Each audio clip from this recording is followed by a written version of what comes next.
wounded dog was whining under the bushes, eyes pleading for help. And then a little boy came forward and did something that brought tears to everyone's eyes. Tommy trudged home from school, his sneakers squishing in the mud. Rain dripped from his hood, soaking his patched jacket. He was 10, but the weight of the world made him feel older. His mum worked late at the diner again, and the house would be empty except for the old photo of Dad on the table, smiling like he'd never left. Dad died when Tommy was 4, crushed in a factory accident. At school, kids laughed at his torn clothes. "Orphan Tommy," they'd whisper, snickering when he sat alone at lunch. He didn't fight back anymore. It never changed anything. All he had were memories of Dad, how he'd toss a ball or promise to get a dog someday. A big one, Dad had said, to keep you safe. But that was before everything fell apart. The rain stung his face as he cut through the alley near the old mill. That's when he saw it. A dog, curled under a scraggly bush by the roadside. It was a German shepherd, all bones and matted black and tan fur, its front leg oozing blood. Probably hit by a car, Tommy figured. Its eyes, dull and sad, locked onto his. A weak whimper broke the patter of rain. Tommy froze. Mom's warning echoed in his head. "Stay away from strays. Your dad got bit by one once, nearly died from the infection." That story always scared him, especially since it happened just before Dad's accident. He took a step to walk away, but the dog whined again, softer, like it was giving up. Something about those eyes hit Tommy hard. They looked lost, like him staring at Dad's photo every night, wishing for someone to care. He glanced around. The street was empty, just puddles and sagging fences. Nobody would see. Kneeling, he whispered, "You okay, buddy?" The dog didn't move, just watched him, shivering. Tommy's chest tightened. He couldn't leave it here, not like this, not when it felt like leaving himself behind. He dragged a piece of cardboard from a ditch and propped it against the bush to block the rain. Then he found some sticks, wedging them into the mud to hold it up. It wasn't much, but it was drier than before. The dog's tail twitched just a little. Tommy sat back on his heels, rain soaking his jeans. "You're alone too, huh?" he said softly. "No one's coming for you either." He wanted to take it home, but Mum would flip. She barely had enough for rent, let alone a dog. Plus, she'd bring up Dad's bite again. Tommy stood, wiping his hands on his jacket. "I'll check on you tomorrow," he promised, though he wasn't sure he meant it. The dog's eyes followed him as he backed away, and he felt a pang like he was betraying it. At home, the house was cold and quiet. Tommy kicked off his wet shoes and sat on his creaky bed, staring at Dad's photo. Tommy hugged his knees, listening to the rain tap the roof. He tried to push the dog out of his mind. Strays were trouble. Mum said so. Tommy lay back, the mattress springs poking his spine. He pictured the dog, cold and bleeding under that flimsy cardboard. "If you're still there tomorrow," he muttered, "I won't let you be alone like me." He closed his eyes, Dad's photo watching over him. One question gnawed at him as he drifted off. Can I help a dog Dad would have been scared of? The next morning, the rain had slowed to a drizzle. Tommy bolted out of bed, grabbed his backpack and stuffed half a stale sandwich from the fridge into his pocket. Mum was still asleep, her diner apron slung over a chair. He didn't wake her. Better she didn't ask where he was going. Slipping on his damp sneakers, he ran to the alley before the school bell rang. The cardboard shelter was soggy but standing. The dog was there, curled tight, its chest rising slow. Tommy let out a breath he didn't know he'd been holding. "You made it," he said, crouching down. The dog's ears flicked, and it lifted its head, those sad eyes meeting his again. He pulled out the sandwich, tearing off a chunk. The dog sniffed, then gobbled it down, licking crumbs off the mud. Tommy grinned. "Guess you're hungry, huh?" School was the same old mess. During recess, Jake and his buddies spotted Tommy's wet socks and busted out laughing. "What's that smell, Orphan Tommy? Wet dog?" Jake sneered, kicking a puddle at him. Tommy clenched his fists, but turned away, sitting by the fence alone. He used to imagine Dad showing up, chasing those jerks off. Now all he could think about was the dog waiting for him. After the final bell, he raced back to the alley. The dog perked up when it saw him, its tail thumping the ground. Tommy sat cross-legged, tossing it another scrap he'd saved from lunch, a slice of ham this time. "You need a name," he said, chewing his lip. "Dad always said he'd call a dog Rocky, tough like a fighter. You look tough, even all banged up." The dog tilted its head, like it approved. "Rocky it is then." Days turned into a routine. Tommy sneaked food, bread crusts, a cold hot dog, whatever Mum wouldn't miss, and visited Rocky after school. The dog's leg was healing, the blood drying into a scab. Tommy talked to it, spilling stuff he'd never say out loud. "Mum's always tired," he said one afternoon, picking at a stick. "She doesn't get why I miss Dad so much. He'd sit with me, tell me about fishing trips he took as a kid. You'd like him, Rocky." The dog rested its chin on his knee, listening. Rocky started to change. He'd wag his tail harder when Tommy showed up, even tried standing once, though he wobbled. Tommy's chest felt lighter, like a knot was loosening. "You're my buddy," he said, scratching behind Rocky's ears. "Nobody else gets it." He kept it secret from Mum, though. She'd freak if she knew, probably drag Rocky off to the pound. "Dad would have liked you," he whispered. "I bet he'd sneak you food, too." One day, Tommy found an old rag in the garage. He knelt by Rocky, wrapping it around the bad leg. His hands shook. He'd never done this before, but Rocky stayed still, trusting him. "There," Tommy said, sitting back. "You're tough."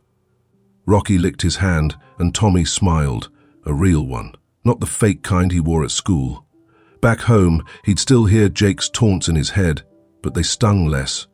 Rocky was waiting for him, every day, like a promise. One evening, under the sagging roof of an abandoned shed nearby, Tommy fed Rocky a crust and watched him chew. The sun dipped low, painting the sky orange. "You're my friend, Rocky," he said, soft. "With you around, I don't miss Dad as bad." He leaned against the shed, Rocky's warm weight against his side. For the first time in forever, he didn't feel so alone. Tommy's life was a tightrope lately. Mum came home from the diner one night, her face pinched. "Rent's due and they might kick us out," she said, rubbing her temples. "We could move to Aunt Linda's in the city." Tommy's stomach dropped. Leave the alley, leave Rocky. He didn't say anything, just nodded and slipped out to the garage, where he'd started stashing cans he collected for extra cash. Rocky was his anchor now, the one thing keeping him steady. After school, he'd take Rocky deeper into the empty lot behind the mill. The dog was stronger, trotting beside him, chasing sticks Tommy threw. "You fast, huh?" he'd laugh, watching Rocky bound back with the stick in his mouth. Those afternoons with Rocky were the best part of his day, but trouble brewed at school. Jake and his crew had spotted Tommy ducking into the lot one day. "What's orphan Tommy hiding?" Jake called out at lunch, smirking. "You got a girlfriend back there, or just some mangy mutt?" The others howled with laughter and Tommy's face burned. He wanted to ditch Rocky right then, pretend he didn't care, but when he saw those trusting eyes waiting after school, he couldn't do it. "They're jerks," he muttered, tossing Rocky a chunk of jerky. "You're worth more than them." That night the sky turned ugly. Thunder rumbled as Tommy ate cold beans from a can, Mum still at work. Lightning flashed, and he pictured Rocky out there, alone in the shed they'd claimed as a hangout. The wind howled, rattling the windows. Tommy paced his room, tugging at his hair. "He's tough," he told himself. "He'll be fine." But another boom shook the house, and he saw Dad's photo on the table, those steady eyes staring back. Tommy grabbed his raincoat and a flashlight. "I lost Dad," he whispered. "I'm not losing him, too." Outside, the storm was a monster. Rain lashed his face and branches snapped overhead. He sprinted to the shed, the beam of his flashlight bouncing. When he got there, his heart sank. The roof had caved in on one side, and Rocky was huddled beneath, soaked and shivering. "Hey, buddy!" Tommy yelled over the wind. Rocky's tail wagged, but he didn't move, like he was too scared or weak. Tommy dropped to his knees, shoving debris aside. "I'm getting you out of here." He scooped Rocky up, grunting under the weight. The dog was heavier than he'd thought, but Tommy staggered through the mud, clutching him tight. "You're not dying on me," he panted, heading for home. The garage was his best bet. Mum never went in there. He kicked the side door open and set Rocky on an old tarp, his arms shaking. "Stay," he said, piling blankets from a box around him. Rocky licked his hand, weak but alive. Then the garage door creaked. Mum stood there, rain dripping from her coat, eyes wide. "Tommy, what is that?" she snapped, pointing at Rocky. Tommy flinched. It's a stray. Get it out, now!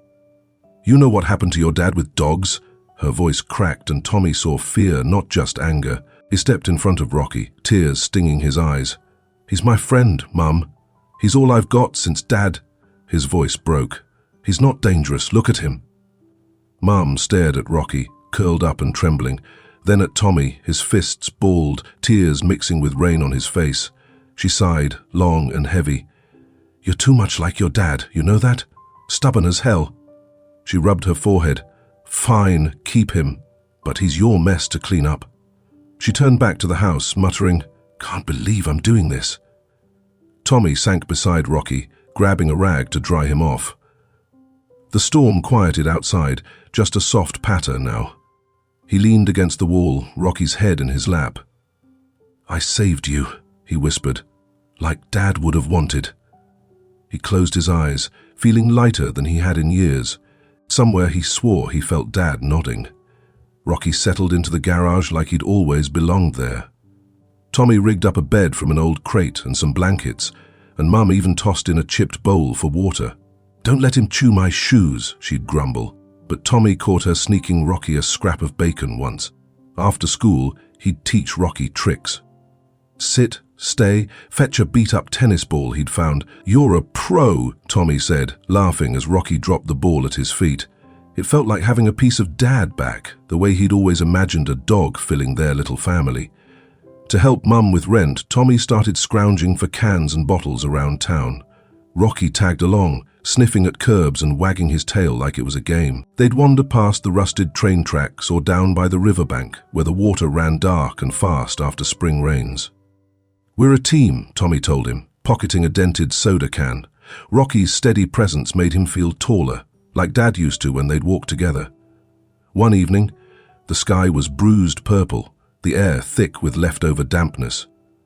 Tommy and Rocky were near the river, hunting for anything worth a nickel. He spotted a glass bottle glinting in the weeds and stepped closer to the edge. The bank was slick, mud sucking at his sneakers. Almost got it, he muttered, reaching down. Then his foot slipped. He yelped, arms flailing, and plunged into the icy current. The water swallowed him, cold and black, tugging him under. He kicked, gasping, but the river was stronger. Then something clamped onto his jacket. Rocky's teeth. The dog had leapt in, paddling hard, dragging Tommy toward the bank.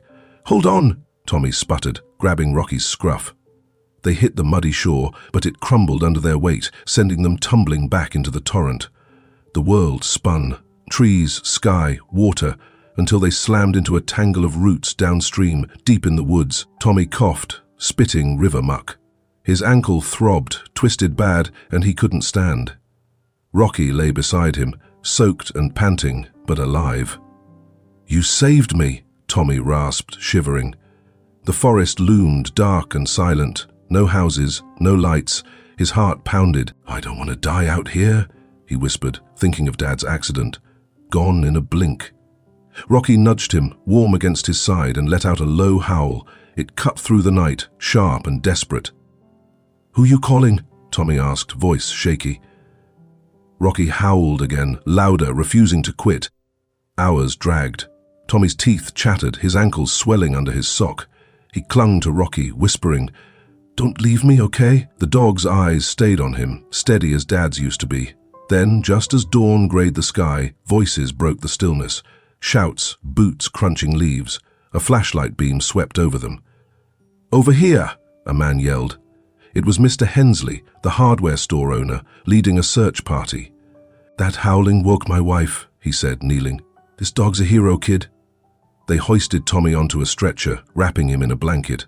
Rocky limped beside them, tail low but eyes locked on Tommy. He wouldn't let me go, Tommy told the medic, voice thick. They said Mrs. Carter, the nosy neighbor, had heard Rocky's cries from her porch and called for help. Back home, Mum rushed out, hugging Tommy so tight he couldn't breathe. You're grounded forever, she sobbed, then scratched Rocky's head. But you're a good boy. That night, Tommy lay in bed, warm at last, Rocky curled up beside him. He ran his fingers through the dog's damp fur, tears slipping down his cheeks. You didn't let me go, he whispered. Not like Dad had to. He pictured Dad's grin, felt it in Rocky's quiet strength. "You're what he left me, aren't you?" The room was still, but Tommy swore he wasn't alone anymore. Word of Rocky pulling Tommy from the river spread like wildfire. By noon the next day, folks Tommy barely knew were knocking on the door. Mrs. Hensley brought a bag of kibble, saying, "That dog's a keeper." Mr. Carter, usually grumpy, dropped off a leash he'd made from scrap leather. "Heard he's a brave one," he mumbled, shuffling off. Even Mom softened, frying an extra burger patty and slipping it to Rocky. "Guess you're family now," she said, half smiling. Tommy watched, stunned. The town hadn't cared much before. Things shifted fast. A lady from the diner started a collection jar, "Help Tommy and Rocky Stay," and by week's end it was stuffed with crumpled bills. "No moving to the city," Mum told him, counting the cash. "People pitched in cause of you two." Tommy hugged her, then Rocky, who thumped his tail like he understood. For once, home felt solid, the way Dad always wanted it to. School changed too. Jake and his crew slunk up one recess, kicking dirt. "Hey, sorry, about before," Jake muttered. "Can we toss the ball with Rocky sometime?" Tommy blinked, then shrugged. "Maybe." Later, when a kid shoved him during dodgeball, Rocky, waiting by the fence, let out a low growl. The kid bolted, and Tommy grinned. "Good backup," he whispered, scratching Rocky's ears. He wasn't invisible anymore. Days passed, and Tommy thought a lot about how far he'd come. He used to hide in his room, tracing Dad's photo with his finger, feeling like half a person. Now, with Rocky beside him, he saw something clearer. Dad was gone, but he'd left a spark. Something tough and warm that lived in Rocky's steady gaze. Tommy started talking more, even joking with Mum over dinner. "Think Dad's laughing at us up there?" he asked once. She nodded. "With that dog around, definitely."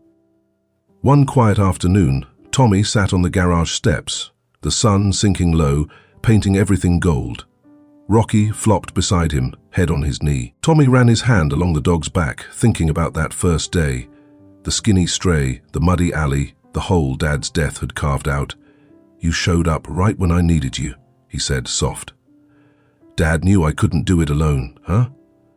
Rocky's tail swished, slow and sure. The neighborhood hummed, kids biking, a radio crackling somewhere. Tommy leaned back, the steps cool against his palms. "You went from some dog by the road to my whole world," he murmured. "Ah." The sunset wrapped them up, warm and full like a promise kept. He didn't feel empty anymore. Years later, folks in town still talked about Tommy and Rocky, the kid and his dog who beat the odds. They'd grown up together, inseparable, a quiet legend of loyalty. Tommy never forgot what Rocky taught him. The best friends don't just fill a space, they heal it.